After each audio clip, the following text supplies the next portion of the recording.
வஞ்சியின் செல்வன். அத்தியாயம் 26. பிடிபட்டான் ஒற்றன். குறுவாளால் மார்பில் குத்துண்ட அக்ரிபானாவை கண்டதுமே சொல்லொன்னா அதிர்ச்சிக்கு உள்ளானார் செங்குட்டுவர். யார் இந்த கொடும்பாதக செயலை செய்திருப்பார்கள்? அப்பாவி பெண்ணான இவள் மீது இந்த வாளை எரியும் அளவு இங்கே பகைவர்கள் யார் இருக்கிறார்கள்? தற்செயலாக இவள் மேல் பாய்ந்து விட்டதா? இல்லை வேண்டுமென்றே யாரோ இவளை குறிவைத்து எரிந்திருக்கிறார்களா? இது போன்ற 100 வினாக்கள் நொடி பொழுதில் அவருடைய உள்ளத்தில் வெடித்து கொண்டிருக்கும் போதே காவலர்கள் அவளை அரண்மனையின் அந்த புறத்துக்கு கொண்டு சென்றனர். அங்கே ஒரு கட்டிலில் அவளை கிடத்தினார்கள். அரண்மனை மருத்துவரை அழைத்து வர ஆட்கள் பறந்தனர். இளவரசர் செங்குட்டுவர் காவலர்களை அழைத்து அரண்மனை வளாகம் நகர தெருக்கள் எங்கிலும் ஐயத்துக்கு இடமானவர்களை கண்டுபிடித்து கொண்டு வர கட்டளையிட்டார். ஏற்கனவே காவலர்கள் நாலாபுறங்களிலும் விரைந்திருந்தனர். இப்போது இன்னும் தீவிரமாக தேடுதல் பணி முடுக்கிவிடப்பட்டது. கூத்து பார்த்த மகிழ்ச்சியுடன் குதூகலமாக அரண்மனைக்கு திரும்பிய அந்த புற பெண்டிர் அவர்கள் திரும்பியும் திரும்பாததுமாக இந்த செய்தி கேட்டு அதிர்ந்து போனார்கள். அரசமாதேவியும் வேண்மாளும் செய்தி அறிந்த உடனே அக்ரிபானாவை சென்று பார்த்தனர். அதற்குள் மருத்துவர்கள் வந்துவிடவே எப்படியாவது அவள் பிழைத்து எழும்படியாக தீவிர சிகிச்சை மேற்கொள்ளும்படி அவர்களை கேட்டுக்கொண்டார் அரசமாதேவியார். வெண்ணிற அன்னம் ஒன்று வேடனின் அம்பு பாய்ந்து வீழ்ந்து கிடப்பது போல தோன்றியது வெண்மாளுக்கு. அவளுடைய நெஞ்சில் இரக்கம் சுரந்தது. அந்த புறத்தில் நிலைமை இப்படி இருக்க மன்னர் இமயபரம்பர் செய்தி அறிந்து மிகுந்த சீற்றம் கொண்டார். அரண்மனை வளாகத்திற்குள்ளாகவே இந்த அடாத செயலா? அந்த அளவுக்கு குறைபாடு உடையதாக இருக்கிறதா நம் காவலர்களின் கண்காணிப்பு? அல்லது அவர்களின் கண்களில் மண்ணை தூவிவிட்டு உள்ளே நுழையும் அளவு அவன் துணிச்சலும் தந்திரமும் மிக்கவனா? வந்திருக்கும் வேநாட்டு அரசரும் இளவரசரும் தான் என்ன நினைப்பார்கள்? எல்லோருடைய கருத்தும் கூத்து பார்ப்பதில் குவிந்திருந்ததால் அந்த வாய்ப்பை பயன்படுத்தி கொண்டு விட்டானோ? மன்னர் இவ்விதமான சிந்தனைகளுடன் உழன்று கொண்டிருந்தார். கூத்து பார்க்க வந்த கூட்டத்தில் ஊடுருவி அக்ரிபானாவின் மீது குத்துவாளை எறிந்து குழப்பம் விளைவிக்க முற்பட்டவர்களை தேடி நாலாபுறமும் காவலர்கள் விரைந்திருந்தார்கள் என்றாலும் செங்குட்டுவரின் உள்ளம் அமைதி அடையவில்லை. தானும் ஒரு புறவியில் ஏறி அரண்மனையிலிருந்து புறப்பட்டார். நகரின் ஒவ்வொரு வீதியாக சுற்றி வந்தார். ஒவ்வொரு மூலை முடுக்கிலும் அவரது கூர்மையான பார்வை துழாவி கொண்டு சென்றது. நகரம் அடங்கி அமைதியாக இருந்ததே தவிர எங்கும் ஒரு சிறு சலசலப்பும் தென்படவில்லை. இருக்கட்டும், எங்கே போய்விடுவார்கள்? நமது காவலர்கள் ஏதாவது செய்தி கொண்டு வருகிறார்களா பார்ப்போம் என்று சிந்தனையுடன் அரண்மனைக்கு திரும்பினார். அவர் திரும்பும்போது இரவு நள்ளிரவை தாண்டிவிட்டது. படுக்கை அறைக்கு செல்ல முற்பட்டவர் திரும்பி அக்ரிபானாவை படுக்க வைத்திருக்கும் கூடத்திற்கு சென்றார். மூலையில் உயரமான கால்களுடன் கூடிய ஒரு விளக்கு மட்டும் பெரிய திரியுடன் எரிந்து கூடத்தில் மங்கலான வெளிச்சத்தை பரப்பி கொண்டிருந்தது.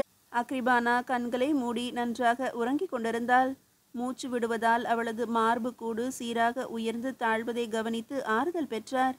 மருத்துவரும் அவருடைய உதவியாளரும் மூலிகை தழைகளும் அவற்றை அரைக்கும் கழுவங்களும் அருகில் கிடக்க அரை தூக்கத்தில் இருந்தனர். அக்ரிபானாவை அருகிலிருந்து கவனித்து கொண்டிருந்த பணிப்பெண்கள் கட்டிலுக்கு அருகில் களைப்பினால் அப்போதுதான் கண் அயர்ந்திருந்தனர். சிறு கூடம் போன்ற அந்த பெரிய அறையின் வாயிலில் நின்று இதையெல்லாம் கவனித்தார் செங்குட்டுவர்.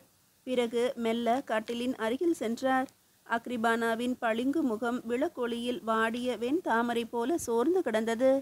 கண்களிலிருந்து வழிந்த கண்ணீர் கன்னத்தில் வழிந்து காய்ந்து போயிருந்தது.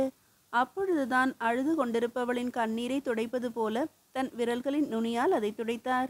அவருடைய வீரர்களின் தொடு உணர்வால் சட்டென்று கண் விழித்தாள் அக்ரிபானா. ஏதோ சொல்ல வாயை திறந்தவளின் இதழ்களை தன் விரல்களால் மெல்ல பொத்தினார் இளவரசர். தம் கரத்தால் அவளது தலையை மெல்ல வருடி கொடுத்தார். பிறகு அமைதியாக தூங்கு என்று கைகளால் சைகை செய்துவிட்டு வெளியே வந்து தாழ்வாரத்தில் நடந்து சென்றார். அப்போது எங்கிருந்தோ கால் சலங்கைகளின் ஒலி கேட்கவே சற்று திடுக்கிட்டு நின்றார். எதிர்ப்புறமிருந்த பெரிய கூடத்தில் பாவை விளக்கு எரிந்து கொண்டிருந்தது. ஆனால் ஒருவரும் தென்படவில்லை. அப்போது அந்த கூடத்திலிருந்து மேல் மாடத்துக்கு செல்லும் படிகளில் இருந்து கார் சதங்கைகள் மெல்ல அசைந்து ஒலிக்க இறங்கி வந்தால் வேநாட்டு இளவரசி. அந்த நேரத்தில் அங்கே அவளை எதிர்பாராத விதமாக பார்க்க நேர்ந்ததும் திடுக்கிட்டார் இளவரசர். ஆனால் தம் உணர்ச்சியை வெளிக்காட்டாமல், இளவரசியார் இன்னும் உறங்கவில்லையா என்று கேட்டார். முன்பே உறங்க சென்று விட்டேன், ஆனால் உறக்கம் பிடிக்கவில்லை. அக்ரிபானா எப்படி இருக்கிறாள் என்று பார்த்துவிட்டு செல்லலாம் என்று வந்தேன். மருத்துவரின் சிகிச்சை முடியும் வரை அவள் அருகிலேதான் இருந்தேன். பச்சிலைகளை அரைத்து அந்த சாந்தை காயத்தில் வைத்து கட்டிய போது எரிச்சல் தாங்காமல் வாய்விட்டு அழுதுவிட்டாள் அக்ரிபானா. பாவம் அவள். கூத்து முடிந்தவுடன் அரண்மனைக்கு எங்களோடு தான் திரும்பி கொண்டிருந்தாள். பிறகு எப்படி தனியாக பிரிந்து சென்று இவ்வாறு கத்தி குத்துக்கு ஆளானாள் என்று தெரியவில்லை. அது பற்றி ஏதாவது செய்தி தெரிந்ததா? இன்னும் ஒன்றும் தெரியவில்லை. நானும் சென்று அவர்களை தேடி பார்த்துவிட்டு தான் வருகிறேன். அதனால்தான் இவ்வளவு நேரம். சரி, காலையில் பார்த்து கொள்ளுவோம். நீங்கள் சென்று உறங்குங்கள் இளவரசி. அக்ரிபானா எப்படி இருக்கிறாள் என்று பார்த்துவிட்டு செல்ல வந்தேன். தாங்கள் பார்த்தீர்களா? எப்படி இருக்கிறாள்? கூடத்தின் வாயிலில் நின்று பார்த்தேன். நன்றாக உறங்குவது போல தெரிகிறது. காலையில் அவள் கண் விழித்தால்தான் எதுவும் தெரியும் என்று கூறிவிட்டு அங்கிருந்து செல்ல முற்பட்டார் இளவரசர். கவலைப்படாதீர்கள் இளவரசி. மருத்துவர்கள் நல்ல பச்சிலைகளை அரைத்து வைத்து கட்டியிருப்பதாகவும் அதனால் எப்படியும் பிழைத்து விடுவாள் என்றும் கூறினார்கள் என்று வேணாட்டு இளவரசி செங்குட்டுவரின் முகத்தை கூர்மையாக கவனித்தவாறே கூறினாள். இளவரசர் அதை உணர்ந்தாலும் அது பற்றி சிறிதும் பொருட்படுத்தாமல் விடிந்ததும் பார்ப்போம் என்று கூறிவிட்டு வேறொன்றும் பேசாமல் திரும்பி தமது கூடத்திற்கு செல்லலானார். அவர் செல்வதையே பார்த்து கொண்டிருந்த இளவரசி செங்குட்டுவரின் தலை மறைந்ததும் படிகளில் ஏறி தனது அறையை நோக்கி சென்றாள். தனது அறையை அடைந்து மஞ்சத்தில் படுத்து செங்குட்டுவருக்கு உறக்கம் வர மறுத்தது. அந்த நள்ளிரவு நேரத்தில் தான் அக்ரிபானாவை பார்த்துவிட்டு திரும்பும் வழியில் திடுமென வேணாட்டு இளவரசி எதிர்பட்டதால் ஏற்பட்ட சிறு அதிர்ச்சி இன்னும் முழுவதுமாக அவரை விட்டு நீங்கவில்லை. இளவரசி செங்குட்டுவரை ஆறுதல் படுத்துவது போல பேசினாலும் அது அதற்கு நேர்மாறான உணர்வையே அவருடைய உள்ளத்தில் தோற்றுவித்தது. அக்ரிபானாவை பார்த்துவிட்டு கலங்கிய கண்களோடும் கனத்த உள்ளத்தோடும் வந்து கொண்டிருந்த போது திடீரென தோன்றி திடுக்கிட வைத்துவிட்டு பிறகு ஆறுதல் மொழிகள் எதற்கு? இவளை யார் இதையெல்லாம் கேட்டார்கள்? இவளுக்கு ஏன் இந்த வேண்டாத வேலை? அக்ரிபானா மீது கொண்டுள்ள அன்பை நான் தெரிந்து கொண்டேன் என்று இவள் மறைமுகமாக உணர்த்துவதைத்தான் ஆறுதல் மொழிகள் என்ற வடிவில் வெளிப்படுத்தினால் போலும். குற்றமுள்ள இளவரசரின் நெஞ்சு குறுகுறுத்தது. இவ்வாறான எண்ணங்கள் ஒன்றன் பின் ஒன்றாக தோன்ற தோன்ற வேணாட்டு இளவரசி மீது ஒரு வெறுப்பு உணர்வே ஏற்பட்டது. பிறகு ஒரு வழியாக இரவு உறங்குவதற்கும் வெகு நேரம் ஆகிவிட்டது. அக்ரிபானாவும் கூட ஒரு வகையில் இதே போலத்தான் இருந்தாள். காயத்தின் வலியும் மருத்துவரின் பச்சிலையால் ஏற்பட்ட எரிச்சலும் அவளை நிம்மதியாக கண்ணுறங்க விடவில்லை. விழிப்புக்கும் உறக்கத்துக்கும் இடையே போராடி கொண்டிருந்தாள்.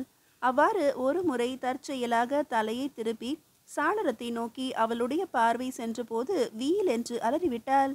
இரவு நெடுநேரம் போராடி அக்ரிபானாவுக்கு சிகிச்சை அளித்த மருத்துவர்கள் அயர்வு மிகுதியால் உறக்கத்துக்கும் விழிப்புக்கும் இடையே போராடியவாறு சுவரில் சாய்ந்து கண் மூடியிருந்தவர்கள் அக்ரிபானாவின் அலறல் கேட்டு திடுக்கிட்டு கண் விழித்து அவளுக்கு அருகில் ஓடி சென்று பார்த்தனர்.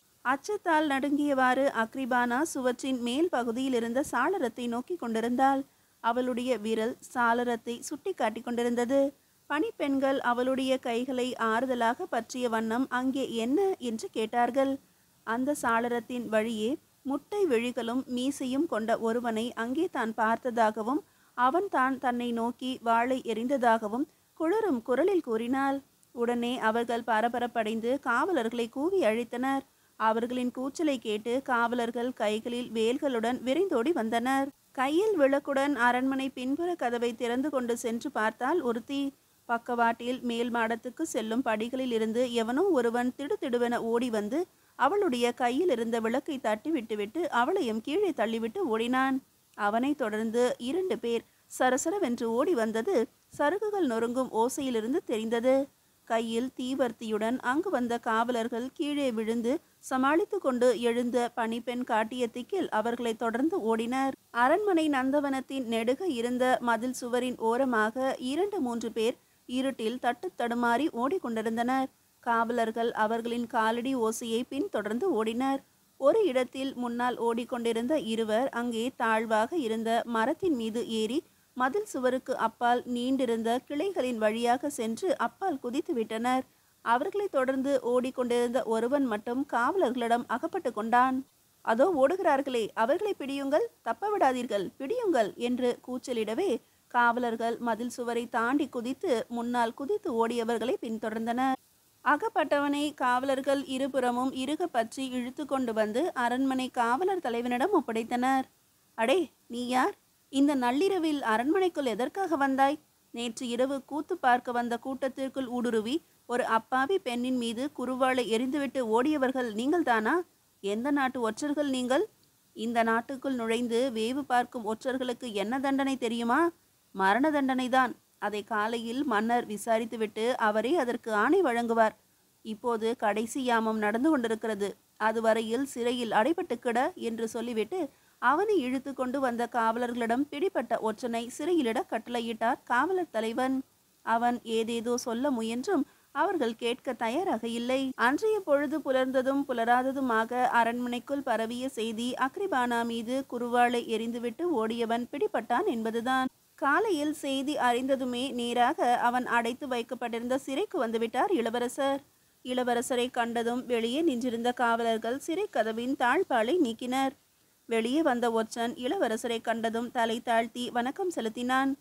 அவனை மதிப்பிடுவது போல உற்று பார்த்தார் இளவரசர்.